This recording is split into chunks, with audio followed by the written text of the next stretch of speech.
Assalamualaikum warahmatullahi wabarakatuh. Selamat datang di channel Ido Film.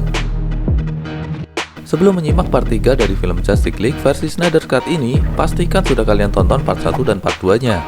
Dan jangan lupa tekan tombol subscribe agar tidak ketinggalan part-part selanjutnya.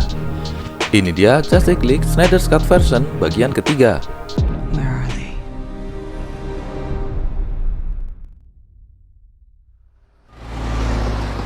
Kali ini, scene berpindah ke sebuah kota bernama Central City, di mana diperlihatkan seorang remaja yang tampak tergesa-gesa masuk sebuah toko di sudut perempatan jalan.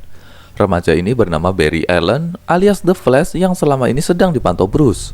Saat memasuki toko, ia berpapasan dengan seorang gadis bernama Iris West, yang nantinya akan menjadi kekasih dari Barry. Ternyata tujuan Barry adalah melamar pekerjaan di toko ini. Di kejauhan, seorang supir truk tampak berusaha mengambil rotinya yang terjatuh sehingga tidak memperhatikan lampu lalu lintas yang sudah berganti merah. Begitu juga dengan Iris yang tidak fokus dengan laju mobilnya karena memperhatikan Barry di dalam toko. Alhasil, mobilnya menabrak truk yang menerobos lampu merah. Barry yang menyadarinya langsung bergerak cepat dengan kekuatannya untuk menyelamatkan Iris dengan adegan slow-mo yang dramatis.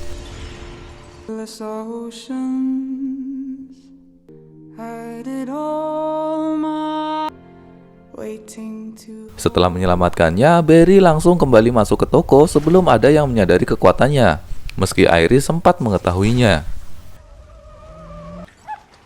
Oh gosh, I hope everyone's okay. What's gonna happen in this city? I mean, oh my god. Di sisi lain, pasukan Parademon menangkap beberapa prajurit Atlantis untuk diserahkan kepada Steppenwolf. Dengan menggunakan makhluk semacam serangga yang bisa memproyeksikan isi kepala dari salah satu prajurit Atlantis, Steppenwolf akhirnya dapat mengetahui lokasi di mana Mother Box kedua disimpan. Untuk beberapa saat diperlihatkan Lois Lane yang masih larut dalam kesedihannya sambil memegang jubah merah Superman yang sudah berlubang.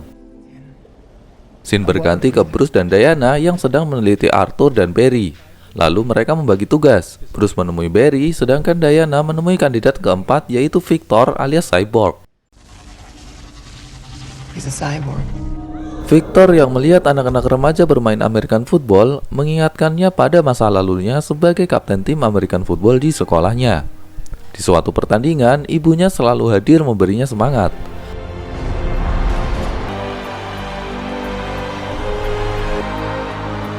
Namun sepertinya ia menyayangkan ketidakhadiran ayahnya Silas yang masih disibukkan dengan pekerjaan di laboratorium. Di tengah perjalanan pulang, mereka mengalami kecelakaan yang akhirnya menewaskan ibu Victor. Sedangkan Victor dalam keadaan kritis dengan tubuh yang sudah tidak utuh.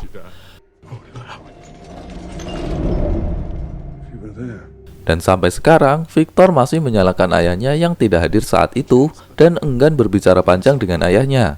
Silas yang memahami keadaan Victor hanya bisa meninggalkan rekaman suara kepadanya. Dalam rekaman itu, terdengar Silas menceritakan tentang tubuh Victor yang telah dibangun kembali menjadi cyborg olehnya agar tetap bertahan hidup. Teknologi yang tertanam di tubuhnya membuatnya mampu mengendalikan jaringan listrik dan komunikasi di seluruh dunia.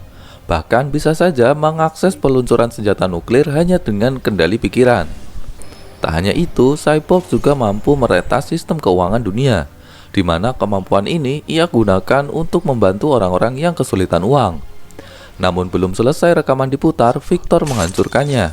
Tak lama kemudian, salah satu Parademon datang ke rumah Victor karena mencium keberadaan Mother Box yang ia jaga, meski akhirnya pergi sebelum mendapatkannya.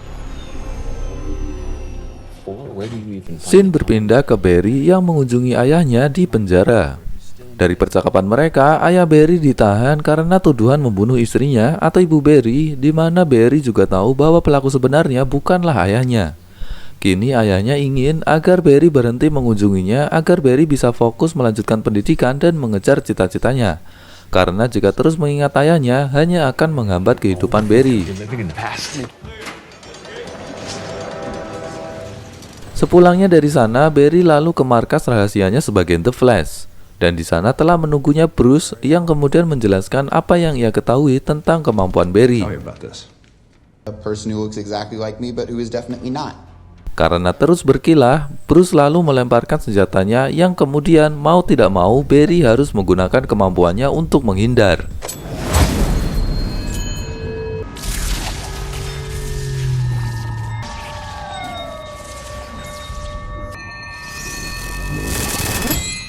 Dari senjata itu, Barry langsung mengetahui bahwa Bruce sebenarnya adalah Batman.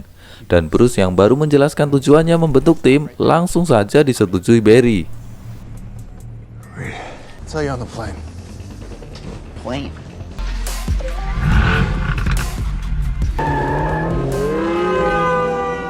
Kembali ke markas Bruce, Alfred kini sedang mengembangkan sarung tangan Batman yang dapat menyerap energi dari tembakan senjata Krypton. Dan Diana yang sedang melanjutkan penyelidikan tentang Cyborg, tiba-tiba layar komputernya telah diretas, tentu saja oleh Cyborg yang mengajak Diana untuk bertemu di suatu lokasi.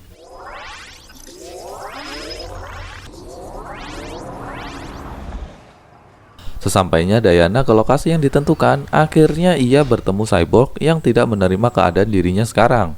Dan terjadi percakapan yang membuat Cyborg bimbang dan pergi begitu saja.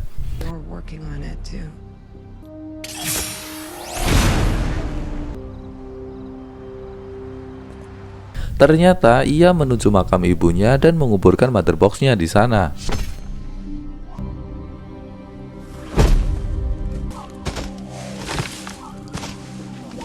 Di laboratorium, asisten Silas, Ryan Choi, menunjukkan hasil penelitiannya dari potongan logam pesawat Superman yang jika ditembakkan sinar X, suhu inti logam akan meningkat sangat tinggi, bahkan menjadi logam terpanas di bumi. Sepulangnya Silas ke rumah, ternyata di sana telah menunggunya para demon yang kembali untuk mengambil mother box yang untungnya sudah disembunyikan Cyborg di makam ibunya.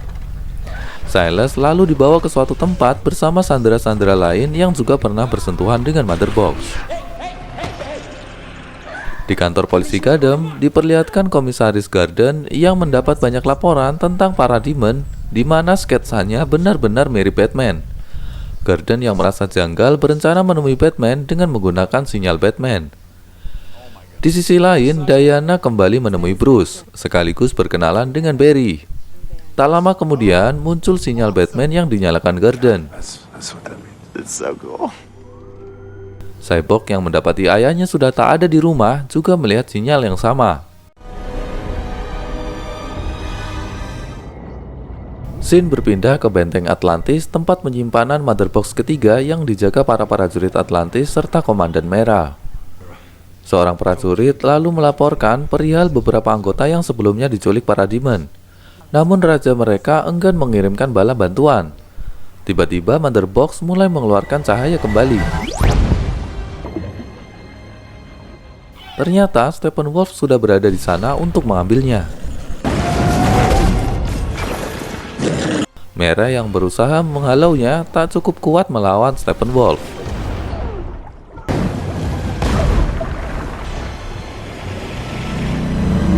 Saat terdesak, Arthur akhirnya datang menolongnya dan pertempuran dengan Steppenwolf pun terjadi. Namun berakhir dengan kekalahan Arthur. Steppenwolf akhirnya pergi membawa mother box. Merah lalu mendatangi Arthur. Seperti halnya Vulko, Merah mencoba menyadarkan Arthur akan tanggung jawabnya sebagai penerus tahta.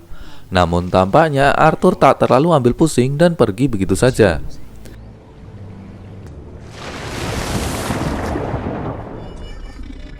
Kini Steppenwolf telah memiliki 2 mother box. Artinya tinggal 1 mother box lagi agar tujuannya tercapai. Dengan kekuatan kedua mother box, Steppenwolf lalu membuat perisai pelindung untuk sarangnya. Proyeksi Desat yang kembali muncul meminta agar Steppenwolf segera mencari mother box yang terakhir. Or I will rip it from them.